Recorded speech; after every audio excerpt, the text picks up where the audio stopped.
Рәшит Уахапов исемендәге Татар мәдәнияте иҗтимагый фонды Биләр Палас кунакханәсе бинасында матбугат конференциясе оештырды. Әлеге сөйләшү берничә теманы үз эченә алды. 3нче яңа татар җыр бәйгесенең, халык җәүһәрләренең гала концертлары һәм Вагапов Фест яшь башкаручылар бәйгесенең оештырылуы катнашучылары турында булды. Быел конкурсның лауреатлары булган өр-яңа җырлар белән бер рәттән 2 ел дәверендә хитка әйләнгән җырлар да яңгыраячак. Хитларда, яңа җырларда эстраданың танылган йолдызлары тарафыннан башкарыла. Концертта махсус кунакта булачак. Әлегә аның исеме сер, исемен ишеткәч, һичшиксез һәр тамашачы шат булачак ди оештыручылар. Елында килгән җырларның сыйфаты арта бара. Һәм шунысы да игътибарга лаек, конкурста катнашырга теләк белдерүчеләрнең арасында яшьләр бик күп.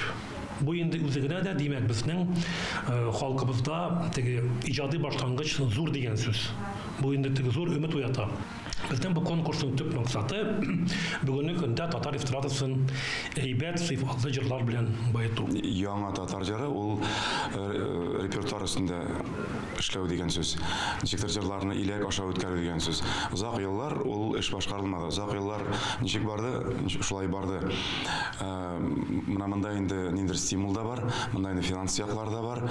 Иң зур нәтиҗә ул җырларның ала берса истәлекле, мәгънәле халыкка барып җитү һәм халыкка кирәк булу.